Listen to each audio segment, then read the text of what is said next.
everyone. Hello. Good afternoon. Hello and welcome. Hello. Delighted to have you all here. Welcome to the Infinigate Catalyst event. My name is Sasha Kadri and I am delighted to welcome you to this fabulous venue at the Shangri-La in the Shard here in London. And a very warm welcome to our guests at events across Europe and to those joining us virtually. Today is all about sharing new and exciting news about Infinigate and the vision, future and passion for growth with partners. But we're not going to do all the talking, and it's not all about Infinigate. It's about you, the vendor and reseller partners, and Infinigate's opportunity in this high growth industry. So to help us do that, we've brought along some experts from IDC, Juniper and Cybereason to make it a bit more fun. But first, let's hear and see what's new at Infinigate, after which we will hear from Klaus Schlichtherle, the CEO of Infinigate Group.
All it takes is a spark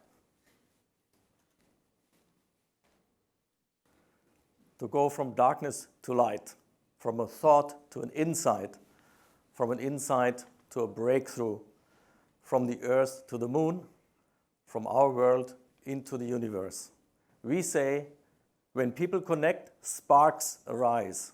Indeed, that's the case with people who seek to outrun the pace of change and transform the ordinary into the extraordinary.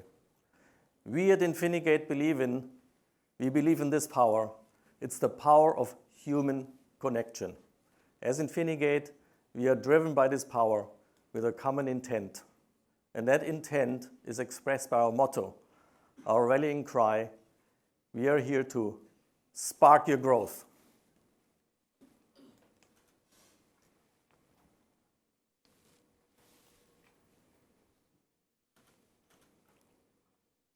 So first of all, I wanted to welcome everybody of you.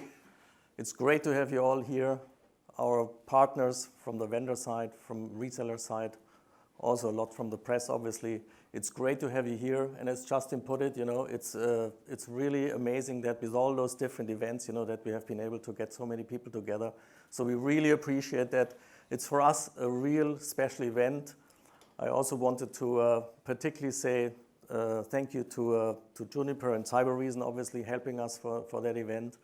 But it's a great event to have everybody gathered, and we can show Infinigate with a new logo and what we are doing in the next couple of years. So it's a special event where we unveil our logo.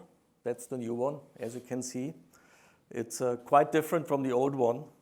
And I'm really proud that we can, celebrate together this new logo coming out now. And as of today, it's basically what we have for this company, for the combined companies, as our new logo. So a little bit about this new logo. You can see basically the infinite sign. It has two colors, coral and blue. and it stands one for digital, and on the other one is actually human. And that's what Infinigate is all about. We are human, but also we want to get the digital experience to our customers and vendors. And it's absolutely what we want to drive forward, and not only drive the digitalization, but also the human aspect. We also have chosen lowercase letters. That resonates much better with our audience. It's a very nice way of showing that we want to grow, obviously, the company quite nicely, but grow with you, with our partners in the marketplace. So that's why we have also chosen the tagline, Spark Your Growth, because we want to grow with our vendor partners, our reseller partners, but also our employees, the company, obviously. And there's so much opportunities in this market that we can together spark the growth. So there's always a connection, obviously, between customers and vendors and partners and colleagues, and the whole ecosystem needs to be ready for that growth. And when you look at the market data, the market is inherently growing by 11%. We can do a lot more together, and it's just bringing the whole ecosystem together. That's the essence of our missions, and that is growth. And that will be our constant objective together with our vendor partners, colleagues, obviously, and our resellers.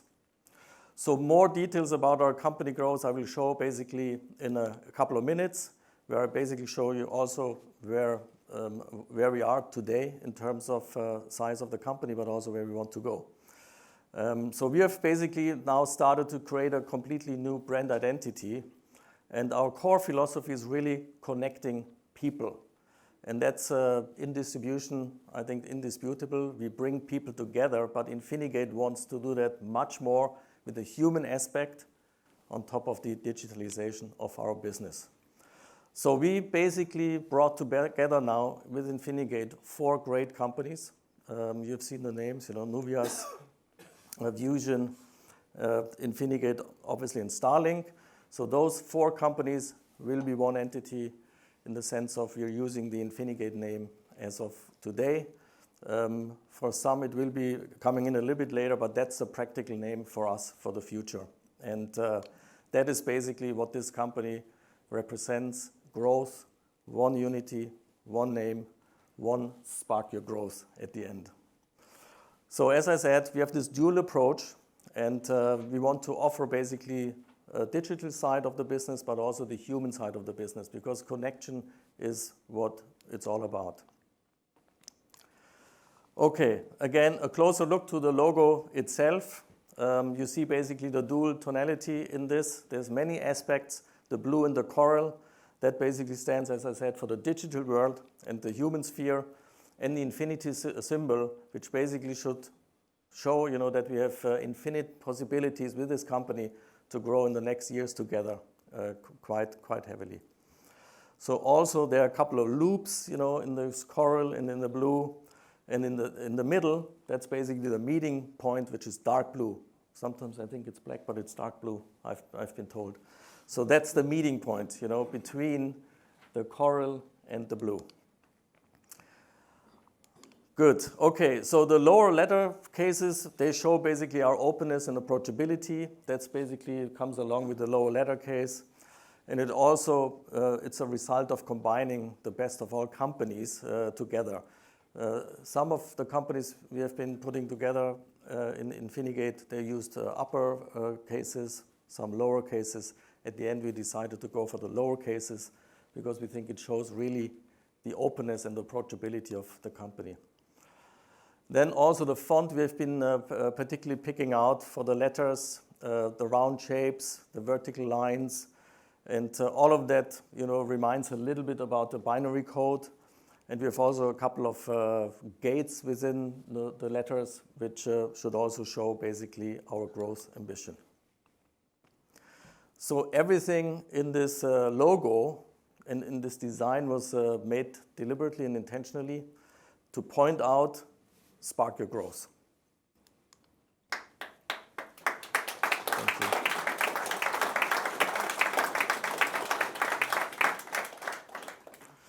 So as I said, I wanted to show you a little bit more about the company itself. I started actually 5 years ago in the company.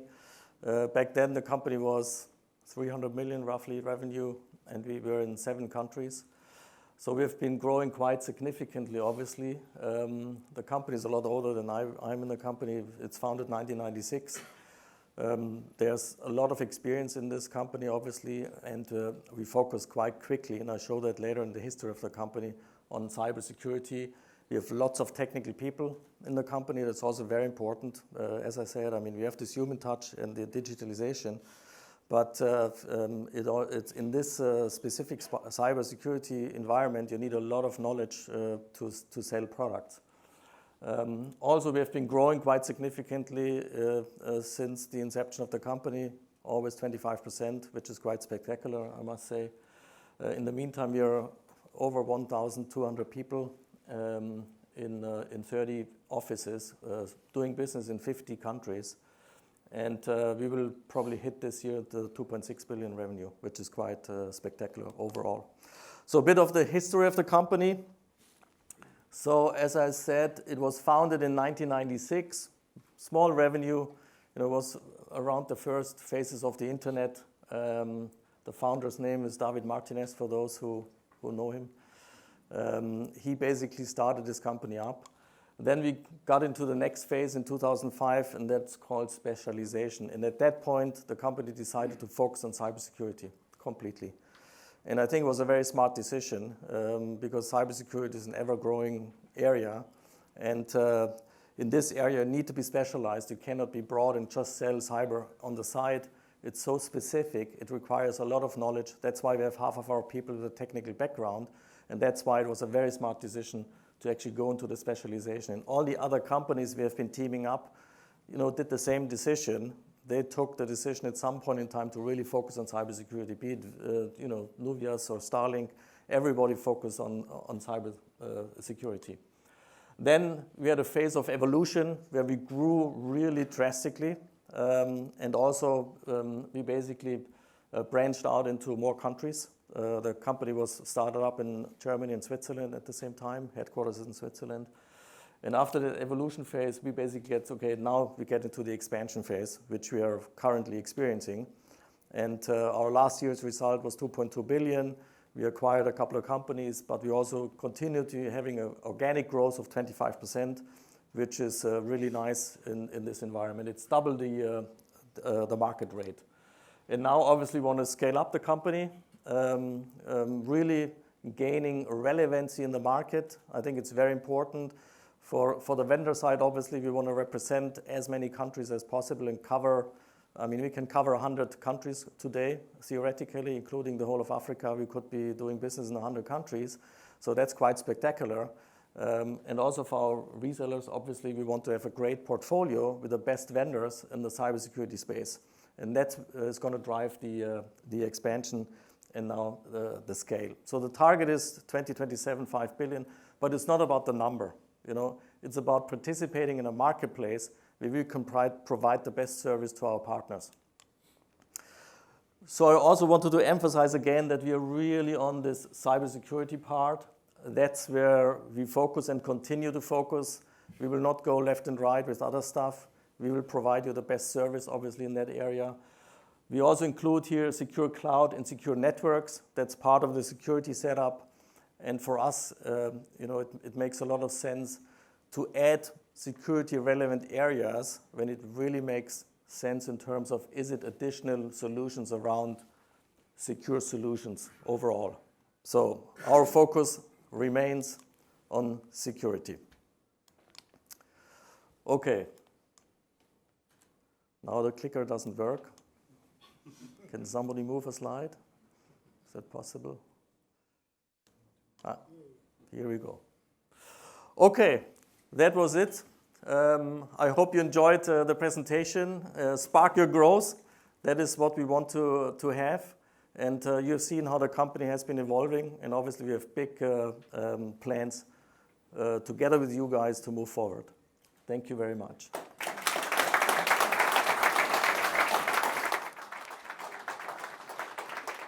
Thank you so much, Klaus. What a great scene setter for what's to come. And I'm delighted now to introduce our next speaker, who will share an overview of the market context, partner trends and that very key topic, the value of distribution. So please welcome Stuart Wilson, who is a Senior Research Director, EMEA Partnering Ecosystems at IDC. Stuart. Thank you. Hi, good evening everybody. It's great to be here with you today. I've got a lot of slides to get through, but I won't be offended if some of you are looking out the window rather than at the slides. Thank you so much to Infinigate for the opportunity to talk tonight. I've been looking at channels, partnering, alliances, ecosystems for the last 20 plus years around the world. But what I'm seeing now is the pace of transformation is incredible in terms of how business models are evolving. What we're seeing, this pace of change, we're seeing it accelerate, and that's putting pressure on vendors and on partners and on distributors as well to actually respond to those changes. I always say there's never been a more exciting time to be involved in the ecosystem, in channels, in partnering, but also there's never been a more challenging time as well. So we're going to go through a lot of information in a very short space of time tonight. In 10 minutes, we're going to try and go through customer trends, the impact in terms of partner transformation, and then we're going to look at the implications for the evolving role of distribution. So there's going to be a lot of slides, a lot of data, but what we're going to try and do is get a PDF of the deck and make that available to you all after today's session as well, so you can take some of the information home with you. So to start, let's look at some of the customer trends that we're seeing. What we're seeing at the moment is we're seeing a huge amount of uncertainty in the market from a customer perspective. There are multiple factors that are creating this uncertainty. Government stimulus, supply chain constraints, skill shortage, inflationary pressure, Russia-Ukraine conflict, all of these things are happening together, the pandemic, energy shortage, and you have to think about how all of these factors are impacting each individual customer. You have to be ready to help your customers navigate through these turbulent times. And you do that by helping them build a greater focus on resiliency within their operation. And often that translates into security as well. But it's really important as a partner to understand when you're looking at your business, there are things you can control, but there are a huge amount of things you can't control. This is a very complex picture to understand. But there is some good news. We know that customers are facing challenges because of the macroeconomic environment, but they still have this focus on IT spend optimization.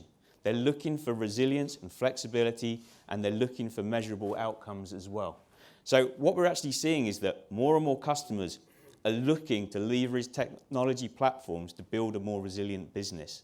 And what you need to do is start putting together narratives, value propositions to take to the customers that actually align with this. But one of the things we're also seeing that customers want is they're not looking for a short-term solution. They want something that fixes a problem. They want something that gives them an ROI, but they also want something that fits with their long-term strategy, their long-term vision and ambition. And the closer you can get to your customers, the more you can understand that, the more you can map onto that, the more you can make yourself relevant to your customers as well. So, just moving forwards, I've said the macroeconomic environment, I don't want it all to be doom and gloom, okay? But 2/3 of end-user organisations in Europe are predicting a recession in 2023. When we go further and ask those 2/3 of respondents, what does that mean in terms of your IT budget, we actually see that half of them say it's not actually going to have a negative impact on our IT budgets. So this is quite a positive situation. There's only 48% of those who believe there's going to be a recession that say it's going to have a negative effect on their overall IT budgets. But the key point here, the key point to take away from this slide is the tall orange bar, okay? That for many of these customers, that reduction in the IT budget only applies to certain areas. So when we take this forward and we say, okay, so which areas are most immune from your spending cuts? The good news is security, risk and compliance investment is most immune from cutbacks. And this is really positive for partners that are focused on security, because this is an area where customers can't cut back. You can't afford to take that risk. They have to remain positive, they have to remain innovative in terms of responding to that changing threat landscape. So when you're talking to your customers, understand how they're looking to balance their IT budget, where they're looking to cut, but where they're looking to maintain their spend because of how they want to evolve as a business and what is most important to them as well. So looking at our security survey that was conducted last year, what we're seeing is that the key drivers of security spend remain really strong. It is mission critical to many end user organizations as well. Over half of the organizations see cyber resilience as a top priority. And as a result, 1 in 2 are increasing their IT security operations budget. And even in the middle, where you see the 50% say, we've experienced an increase in the volume of cyber attacks in the last 12 months. The grey part, the other 50%, the vast majority of them say it's at a similar level. It's not going away. So for everyone, this is still top of mind. And this is driving them to talk to partners, to talk to vendors, to understand what they can do to be proactive in mitigating this changing threat environment. Cloud remains a massive issue in terms of where the customers are going. There's this need for enhanced security as they increasingly move towards cloud adoption. We're seeing this rise in hybrid cloud, multi-cloud environments. But what we're also seeing at a customer level is that their perceptions are changing rapidly. Trust in public cloud is growing fast. We're now in a situation where the vast majority of end user organizations, it's now up to about 70%, are actually viewing public cloud as more secure than an on-prem environment.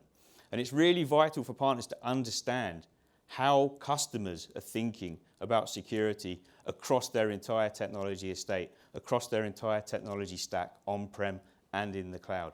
It's complex for customers, but you have the opportunity to help them overcome that complexity. But you have to really position it clearly to them in terms of how you can actually help through tailored value propositions.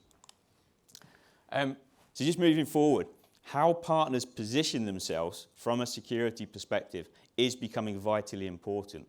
When a customer is looking to select an MSSP, for example, a managed security services provider, what actually are they looking for? What do they want you to provide? What really resonates with them? Customers truly value MSSPs that show flexibility and understanding of that customer's business. And you also have to give them options in terms of the ways that they want to purchase. We have this concept where we're talking about becoming much more customer-led in your strategy. It's no good having a model that you think is best that the customer doesn't think is best. Map onto what the customer wants and be aware of where the customer is going. Because in terms of purchase options, we're seeing all sorts of new models develop. We're seeing marketplace environments, for example, taking on a more prominent role. And partners need to understand how you fit in to these changing ecosystems, these changing purchase platforms as well. The most important point to remember as a partner and as a vendor and as a distributor is to never stand still. You cannot stand still. You have to evolve constantly because the market and the customer needs are constantly changing as well. So that's the customer level. What are we actually seeing in terms of how this impacts in terms of partner transformation? We've been looking at partner transformation for a number of years now.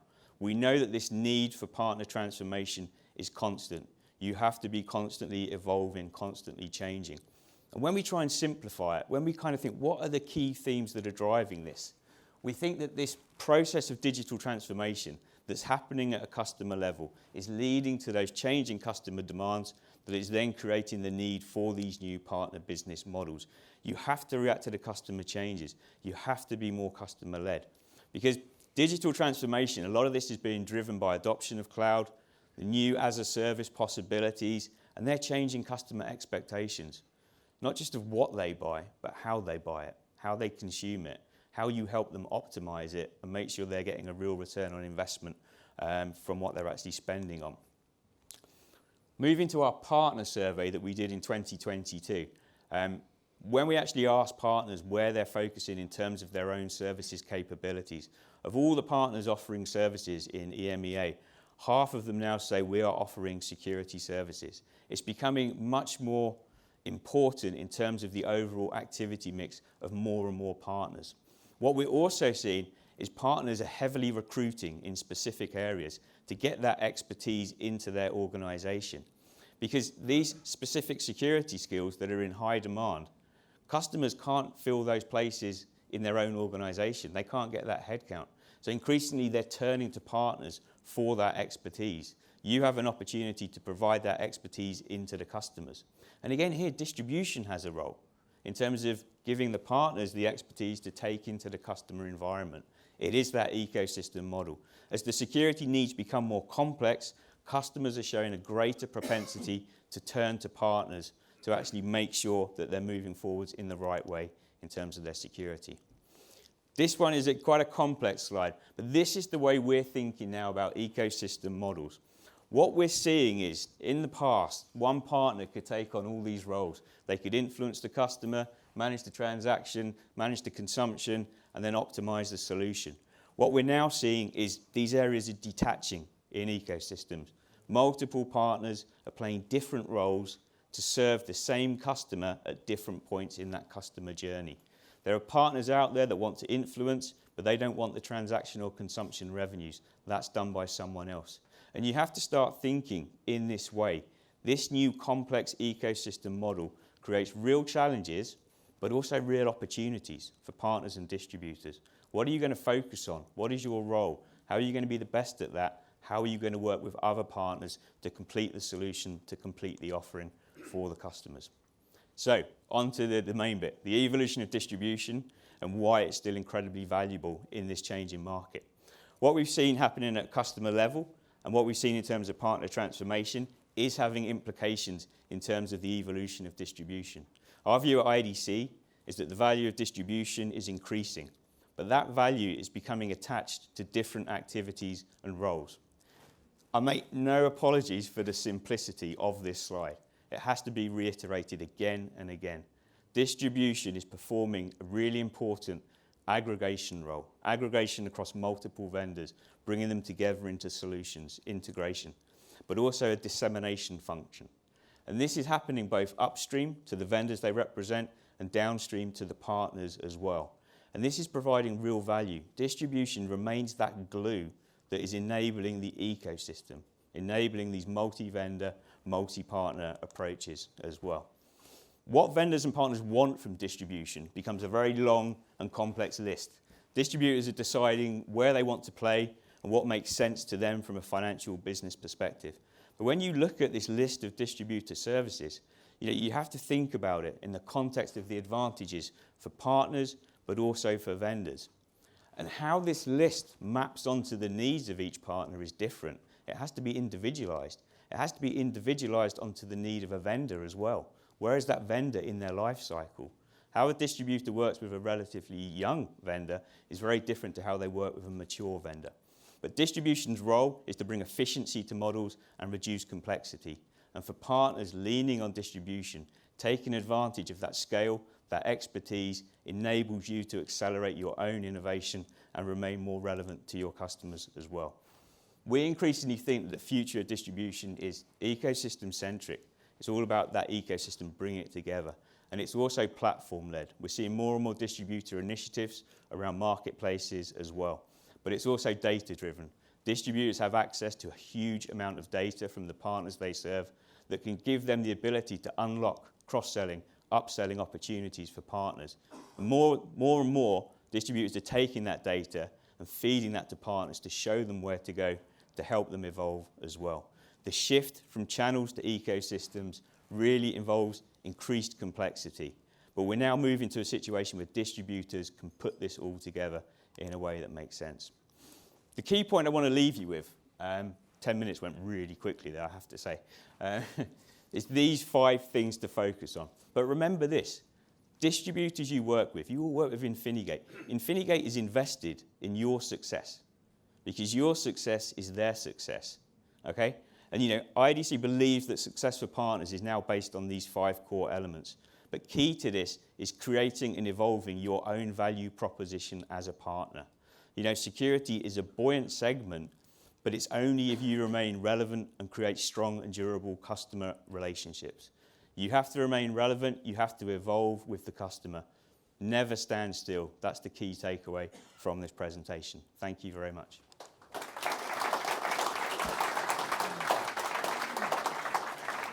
So much, Stuart. Such an enlightening presentation there. Please take a seat. Klaus, could I also invite you back to the stage to have a seat? We are now going to have our panel discussion, and I'd also like to invite to the stage Frank Colmel, who's the GM EMEA at Cybereason, and Ben Fallon, the VP of Global Channel and Commercial Sales at Juniper Networks. Thank you all so much. So we are going to have a panel discussion on sparking channel growth. We would love to get audience participation. You can submit questions via Slido, and we will get to them at the end. We've got 10 minutes. We're going to put 10 minutes aside to get to audience questions. So please do send in some tough questions for this group. I'd like to kick it off actually with you, Frank. At Cybereason, you're all about future-proofing businesses, mitigating cyber attacks. You use layered protection and AI-powered endpoints. But ransomware attacks still continue to grow despite all of that sophistication. So why is that? That's very true, and I want to share a personal story because, my son is very computer-oriented and he's doing a lot of stuff with the computer. And a couple of weeks ago, he came to my office saying, "Hey, Frank, Papa." How old is he? He's 12. He said, "Hey, Papa, I now know what I want to do in life." And I said, "Okay, what do you want to do?" He said, "I want to be a hacker." And I said, "Okay." After a long moment of silence, I asked him why. And he said, "Well, it's simple and easy." And he showed me the YouTube videos. He showed me the browsers to download to get into darknet. He showed me all the tools. It's all there. But more interesting, he shared with me all the nice videos about the big Ferraris, the Lamborghinis, the villas that all these hackers are having and promoting in their TikToks or whatever. And that was for me a moment where, connecting now to the industry we are in, connecting what we are doing today, ransomware is simple, very effective. Nearly 80% of the prospects we are talking to are having an incident with ransomware, and at the end of the day, it's about money. It's a business, and all the ransomware gangs, they're working together, producing simple pieces, putting it together, and it's a very efficient business. It's a multi-billion-dollar business, and that's what it is about. That's why it's so popular. Yeah. It's easy. Nearly everybody can do it, and it's a lot of money behind it. Yeah. So happily, my son turned around and said, "I want to work for Cybereason now." So we had a good discussion. I think I might need to get some parenting tips off you, Frank. My son, I think he wants to be a professional FIFA player. Okay. So more slacker than hacker. Oh, okay. Okay, yeah, we talk afterwards. Yeah, appreciate that. Yeah, have a chat about parenting. Yeah. Stuart, does that surprise you? You talked about all the attacks in your presentation. Why are we not trying to get one step ahead? Why is that so difficult? I think when I talk to the security team, what they're telling me is the volume of hackers and cyber threats is increasing because the barriers to entry are so low now. It's so easy to do it, and there are people that will give you the tools to do it.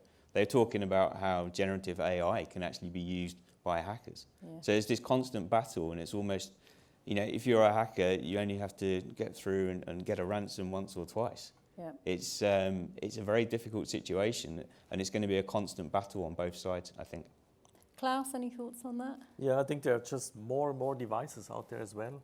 So that also adds on top of that, obviously, and I think that's also accelerating, the rate of ransomware attacks, et cetera, et cetera. Yeah. So it's a business, as Frank said, it's attractive, and we need to counterattack, obviously, altogether, to keep it as low as possible. Absolutely.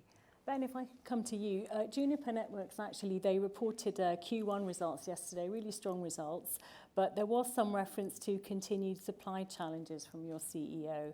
What are your thoughts on that, and what's driving growth for your business? Stuart referenced about IT spending not coming under so much pressure. Do you share that view? Yeah, so I think it's important, first of all, to understand that Juniper's heritage has come from service provider. We also have a cloud business where we serve a lot of the large cloud providers, and we have an enterprise business. Now, our enterprise business is growing extremely well. We announced it's over 28% year-on-year growth in Q1. Our revenue, margin, and business metrics are in great shape. What we've seen is our overall bookings come under pressure a little bit, but that's largely because these large cloud providers have forward ordered, and so there's a great part of inventory coming back, which is people are getting hold of kit, but there's also a piece where we're seeing customers kind of adjust their spending, especially those bigger customers. But we've got a very healthy commercial enterprise business, lots of new logos. And I think the bets that Juniper made years ago, I've been at Juniper 5 months, but around AI, multi-cloud, and automated WAN, those things are really paying off, and you're seeing that turn out in new market share and thousands of customers voting with their wallet and, you know, taking on a Juniper solution. So overall, in good shape, albeit it's not, you know, an even picture across all the segments in which we operate. Yeah. Technology-wise, security really is now part of the network as well as being, you know, independent solutions. It's great to see Infinigate talk about secure networks, because that really is at the heart of what Juniper's doing, and bringing AI again. You know, that is the new gold rush for everybody probably in this room, is to understand the impact of that and you know, how it can really drive the industry. Absolutely, we'll definitely get on to AI. And Klaus, you know, does it surprise you that despite potentially a recession in 2023, companies will not be cutting back on cybersecurity?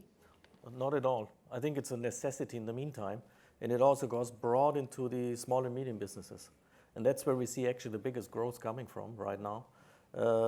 Even though enterprise business is also growing very nicely, the SMB part is actually growing even more, because a lot of mid-sized companies getting attacked now, and the awareness is growing. So I think even though maybe there's a recession looming out there, for cybersecurity there will be no blip, no decline. It's the contrary, it will still grow. Okay, great. Just a general question out there. Things are changing so fast, you know, macroeconomically, with technology, politically. Do you see the roles for vendors, distributors and partners changing as well? And if you do, how? Anyone feel free to jump in. Well, I think talking for the cybersecurity segment, and you mentioned that, the problem is getting wider. And well, in the 5 years, 10 years ago, we were talking about big enterprises having breaches that were in the news. Now we realize that a 100-people company is at risk to operate and at risk to go bankrupt, because ransomware gang was trying to get hold of the data and is asking for a ransom. So this problem becomes much, much bigger. This means with a shortage of skills, with not enough people, they don't have the money to invest into own SOCs or to invest into own security people. They need help. And that's a huge, huge opportunity that is in front of us to increase the adoption, the automation, and the easiness of cybersecurity for these type of customers. It's a big, big opportunity. Ben, what do you think? Yeah, I think this is like, you know, stuff's always changing, right? It's like, you know, probably farmers were moaning about, or oxes were probably, if they could have complained, would have complained about the tractor. You know, people who used to type on typewriters probably complained about computers turning up. And so there's all this innovation. That is what drives this industry forward. And, you know, we see now highly disruptive things turning up, which with that comes opportunity, right? And I think for me, if you look at, you know, there's an old proverb, an old African proverb. It's like, if you want to go fast, go alone. If you want to go far, go together. And we saw in the IDC presentation, that's what's changing. It's like, distribution is no longer just a point of stocking and finance. There really are a point of aggregation. There's additional services being added there. Partners can play multiple roles.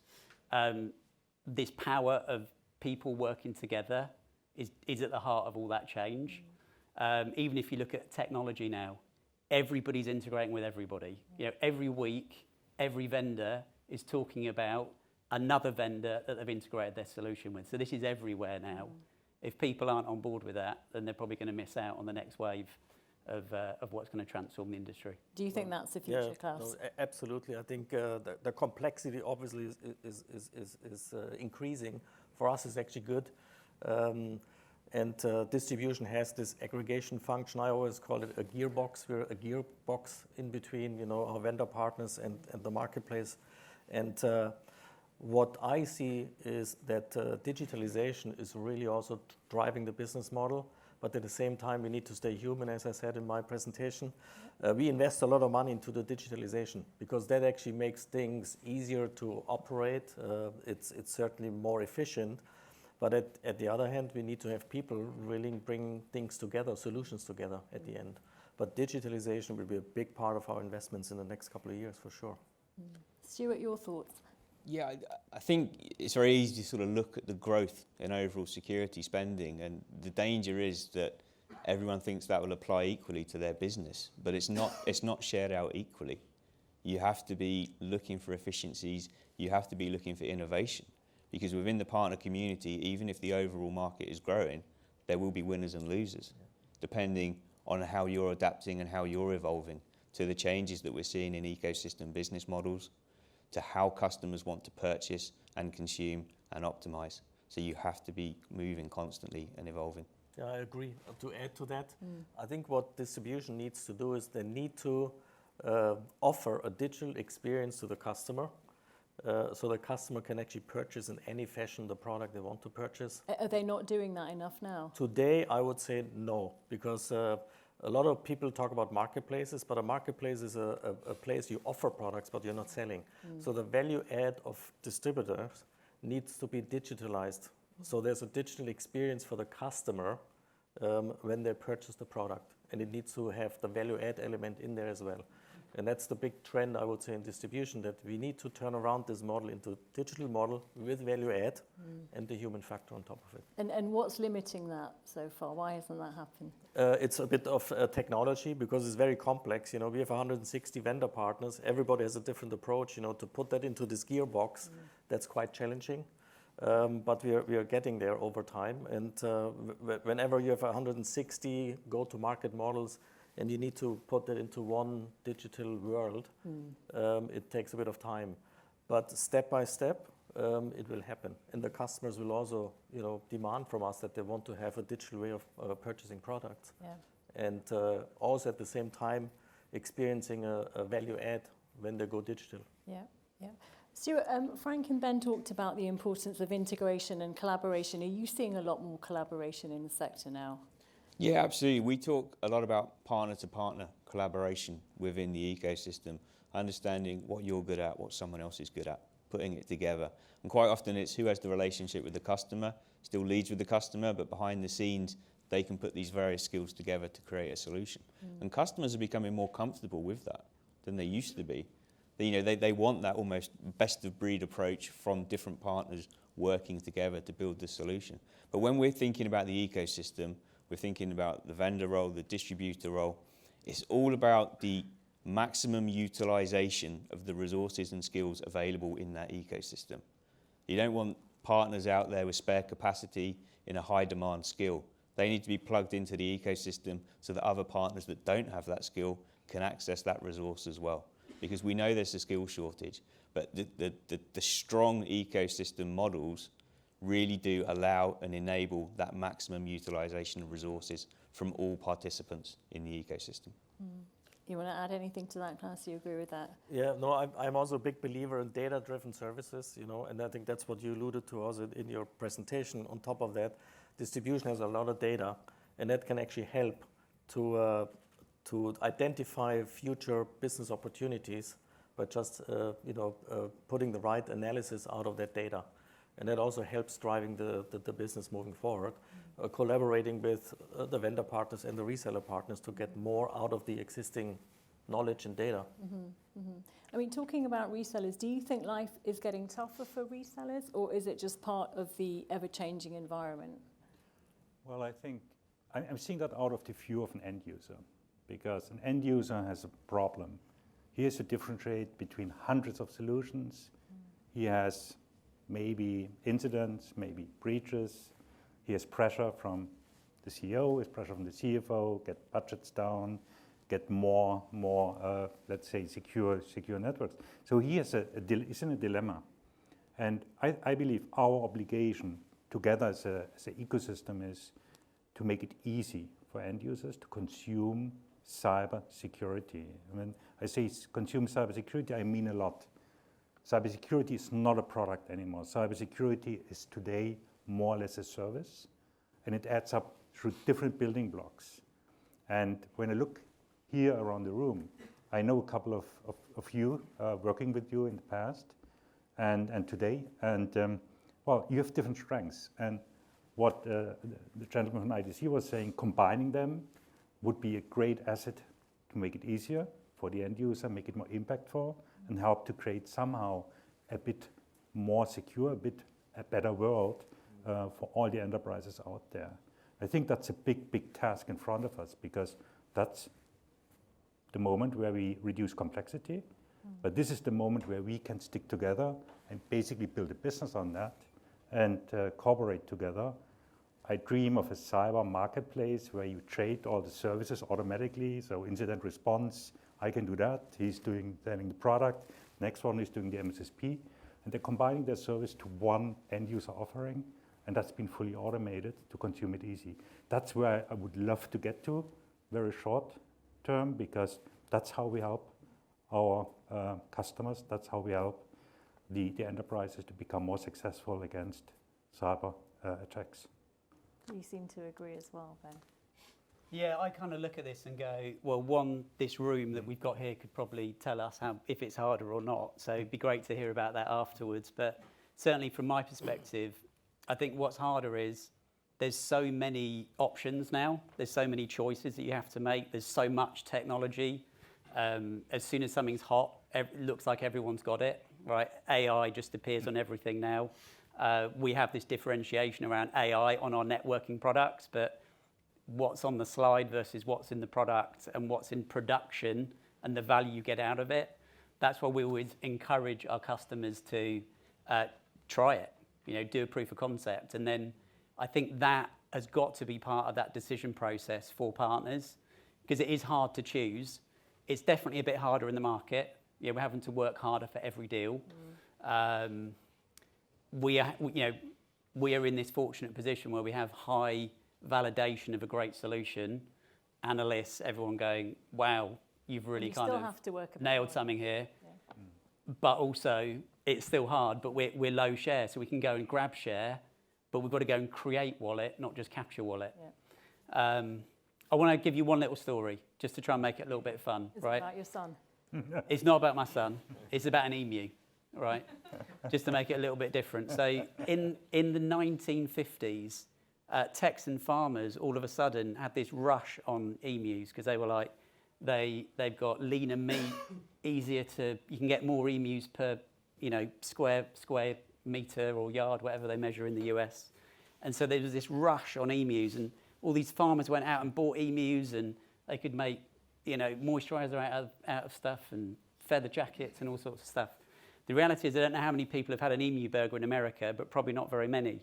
So it's easy sometimes to get caught up in the rush of what might be this next cool thing. But the reality is AI isn't something now that is this kind of like intangible unknown that people can't see the impact of. There's now these real tangible things that everybody is seeing, and they're going to want either a simple language model, which AI drives, or they're going to want automation, right? And it's either going to be a co-pilot or you're going to delegate something to it. And that's how you've got to think of these transformations, is how do you start evaluating what solutions, what technology, what is it your customers are trying to solve, and rather than trying to, all that value being in creating all this complexity, it's about capturing value, which is going to be about leveraging those solutions that different vendors have. So don't go after emus. It's a failed business. Juniper AI-driven networks, going gangbusters, get on board. On that note of AI, we've got a few minutes before we take audience questions though. How do you see that affecting the channel over the next few years, Klaus? AI, I think for us it's great overall. It drives product diversity, obviously. And for us, it's just another product we can actually put into the marketplace. AI for us internally will certainly help us to maybe drive better customer interactions. The value add on the digitalization side, for example, could be AI driven. So it helps us getting more efficient, but also from a vendor side, just having different products which are very complex, and very complex products are good for us, because then, we have the opportunity to have still our value add role in the distribution landscape. Yeah. Stuart, are you seeing any trends in AI? I've seen a lot of trends, the amount of calls internally around AI, but I'm always looking at this is how much is substance, how much is spin? Is everyone thinking if I just add AI on the end, then it's going to be seen as cool and everyone's going to go for it? And it's really interesting because recently we've been talking to a lot of end users, going down to small and medium businesses, talking to CIOs, CTOs, IT managers. And the one thing they're saying to us around security is, I'm looking for partners that can simplify it for me, that can almost consolidate, that can reduce the complexity, and I'm prepared to pay for that as well. If I've got the trust in the partner to make sure they're taking me in the right direction of where I need to go to create a secure environment. That may involve AI to some extent, but that's what's important to the customers. And these interviews have been fascinating, because halfway through we say, tell us how much time you're spending thinking about security. Half of them broke down and started crying, because it's very complex for them to think about, and they're worried about it. And so they're looking for partners, they're looking for vendors that they've got confidence and faith in, that they can actually create an environment where the CIOs, CTOs feel secure in the security infrastructure that they've built. Very interesting. Look, let's take a few audience questions. So the first one is, can I hire your son, Frank? No. So you're too late. So, Okay, no, let's go with Klaus is talking a lot about investment in digitalization. Will there be a relaunch of the web shop with improved functionality together with the new brand? Definitely. We have actually acquired a company called Fusion, and they drive a digital platform called Cloud Blue. I think Cloud Blue is a standard within the distribution landscape. And we're in the process of basically using Cloud Blue now to roll it out across Europe and add also features into the Cloud Blue platform. So we have basically started it. We still have the web shop, obviously. And at some point in time, we will be merging all those digital ways of selling products into one partner portal. Mm-hmm. But Cloud Blue will be one of the strategic elements we're going to roll out and use. Okay. Another question here. What's your view on cyber insurance to transfer risk to insurance companies? Are you looking to consider cyber insurance as value add as part of distribution? May I say something to cyber insurance, because that's something we're dealing with every day with our customers. And the reality is that the cyber insurance business changed a lot over the last 2 years. When speaking to the big insurance companies, they are dealing with their existing business and with their existing customers. They're doing hard to sign up new customers. So if you want to have a cyber insurance today, the premium compared to last year, when you compare the premiums, went up 50%. So it's becoming very costly. This means investing to cyber insurance is at some point a must. It's at some point something you need to have in terms of compliance, so maybe.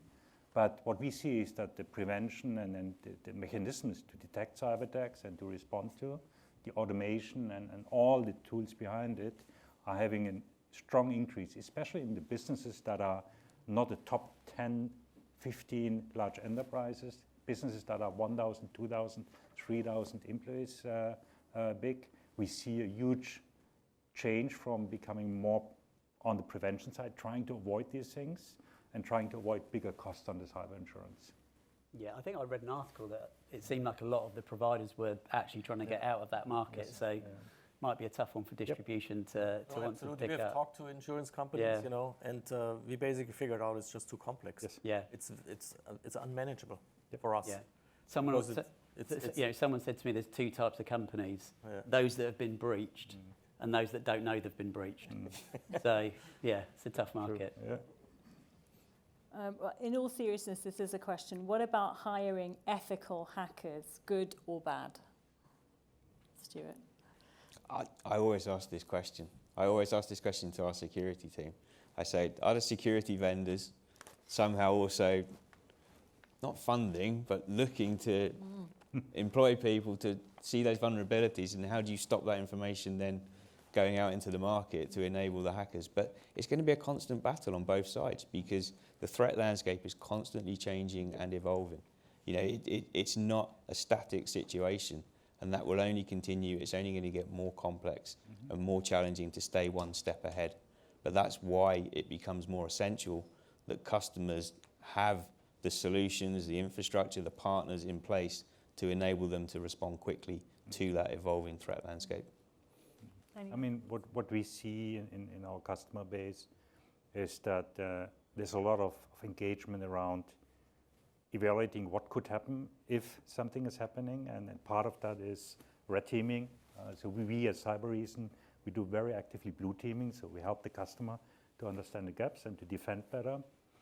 We also go to the other side if the customer requires that and help him to find vulnerabilities and help him to understand better how we can improve his security posture. But what I'm seeing more or less are two different things that come before that. Number one is the most breaches we are seeing are happening because product solutions and services are not configured correctly. And this is for us all a business we should go after. It's the low-hanging fruit. Number two is looking at the consolidation and looking at the tons of products a customer is having, the efficiency is going down. He cannot manage it anymore. And this is also a huge opportunity for all of us to help the customer to find the right combination of tools to be very effective for the money and the budget he has. And that's something we should engage first before we look at all these sophisticated things, because the sophisticated things will not prove to be successful or unsuccessful if the rest is not in place. And we're still at that status, in the situation that this needs to be fixed on a much broader base. Mm-hmm. Yeah, I just think hacker, it just makes it sound bad, doesn't it? Yeah. So maybe like rebrand it security efficacy auditor or something like that, and we probably wouldn't have such a problem with it. But you're always going to have to test what you've got, and if you've got people that are great at finding vulnerabilities and issues, you need that, sometimes in the company, but you can have blind spots, and so having people outside doing it that actually want to help, I think is a good thing. Yeah. Okay, another question here. Do you think the typical SME, 50 to 500 people, will be able to continue to pay the price increases we have seen over the last years for managed services? It's a very good question, because we at Cybereason, we see the biggest demand in the SME business at this stage. And they're willing to pay a premium because they make a simple calculation that hiring the people, bringing the assets into the business is much more expensive over time than consuming a service. So we see exactly the opposite. We see a huge trend towards managed services. We also see that when you look at all the security tools like SIEMs and whatever customers should buy, there's a strong consolidation in a managed service. You don't have that. You don't need to buy it. It's there and can be used and divided amongst thousands of customers. And that's, from my perspective, and from that what we see within our customer base, a trend that is going to positive. Instead of looking at the price only, they see the value behind it. Mm-hmm. Yeah, I think also customers move from CapEx to OpEx. I mean, they consume it rather than investing into it. Yeah. I think that's just different ways of consuming a product. Yeah. And that, I would say, blurs a little bit the picture. Is it too expensive? Because you have a need, you need to cover it. It's unavoidable, I would say. And then you rather look into how do you purchase the product. Is it a consumption-based model, or are you going to buy a 3-year license ticket, And I think that's the question then, between how do I consume basically my cybersecurity. I just want to end with actually a question of my own, which is linked to something that Stuart said, and he said it was really important for all companies to stay relevant. He said that at the end. So I'd like to ask you all, what would be your one takeaway for how to stay relevant? Klaus. I mean, from a distribution point of view, it's very clear. I think we need to offer the biggest geographical reach for our vendor partners as possible. I think that has a high value, and obviously we need to have a meaningful portfolio for our resellers covering all the technologies they need to cover in order to be secure. And that's why we need to expand. And I think we've done a good job now in the last couple of years to do that, but moving forward, we still need to expand to stay relevant in that market because of those two areas. Thank you. Stuart, your thoughts? Yeah, I think relevance for partners is having this focus on making sure you're delivering true value to the customer, and you're doing that simultaneously to building a deeper relationship with the customer.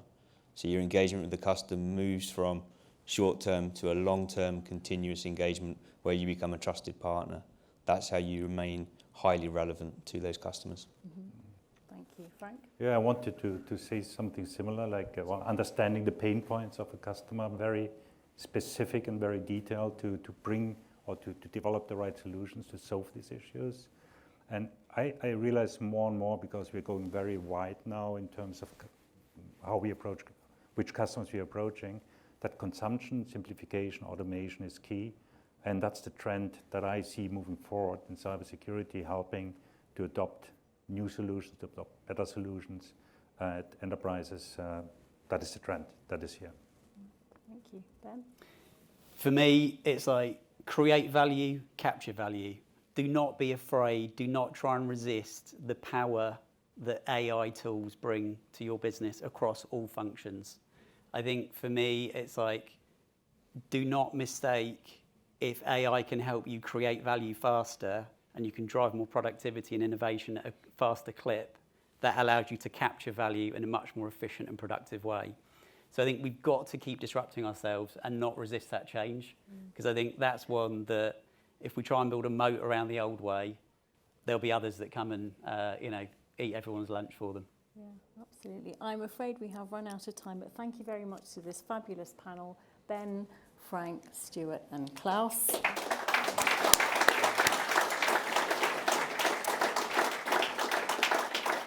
And actually, Klaus, it's over to you for your closing thoughts for the evening, please. Yeah. No, thank you very much. I mean, first of all, I think it's super exciting to be in cybersecurity. Everybody who is in this room made a good decision to be in that industry. It's a growing industry. Obviously, Infinigate has been, growing dramatically, his footprint, and our intention is to deliver the best service to the whole community in the cybersecurity area, be it our vendor partners, our reseller partners, and anybody else in the whole supply chain. Our intention is to deliver that with a human and digital way, and I think that's represented in our new logo, and I'm really grateful and thankful that you managed to come tonight to celebrate basically the new Infinigate, and I appreciate that very much. Thank you very much. Thank you.